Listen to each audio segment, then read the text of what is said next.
It was one of the marquee matchups on the Day 2 slate at Tri-State Summer Madness, but not exactly a marquee time slot, as West Hancock and Holy Trinity would trade blows in the pre-breakfast 8 a.m. window. Still, the Holy Trinity transition game looked alert and ready right off the bat. First of all, it's Luke Hellige rewarded with that nifty, generous passing, and then it's Adam Sobczak's turn to be rewarded for running the floor. But that burst was short-lived. The first half belonged to the Titans on their home floor. In this one, at least their old-school home floor. Starts with Gavin Grothaus shooting from distance and knocking down a three. Then check out the sophomore-to-be, Hunter Froman. He's grown a couple of inches, added some weight, some good weight, looked great right there in making that two. The big story, though, the man who has been a fire this summer, Cooper Knowles, all 6'7" of him. Great putback right there on the offensive glass, and we would be remiss as highlight providers if not for your obligatory Louis Siegfried Euro and spin move to stake his team to an 8-point lead.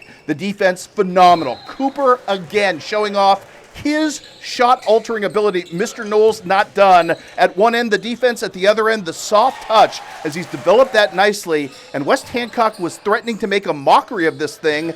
Check it out right here. More goodness, this time courtesy of Gavin Grothaus, rising and firing over two defenders. HTC desperate to get back into this thing. They turn to the 8th grader, Jack Rhagar. Remember the name, going to be really good for John Hellige for years to come with the triple. Then back-to-back Luke Hellige, strong forays to the hoop.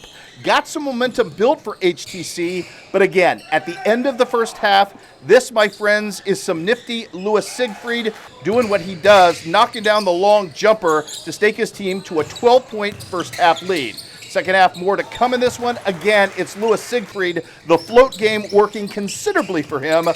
Then a couple of nifty up and under moves, first from Cooper Knowles and then Nolan Gooding.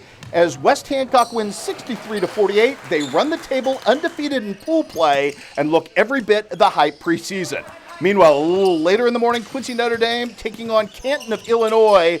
Great work on the offensive glass right here by Jace Allensworth to help tie this ball game up as he cleans up a mess and puts that back home at this particular time. Scoring was kind of at a premium in the first half of this one, but Bo Eftink is going to get himself loose. Jace Allensworth finds him, and Eftink is rewarded with one off the window. A little bit later, it's Carter Miller, who had himself a really good contest, has had himself a pretty good week. Great passing, and he is rewarded with nifty bounce and the three-point play right there. At the other end of the floor in the second half, it's Jace Allensworth. Strong take as well on his behalf. This thing got kind of ugly and kind of testy. Quincy Notre Dame loses by 3 to open the morning to a very good Canton squad. With your look at Tri-State Madness on this Saturday, I'm Sports Director Chris Dewar.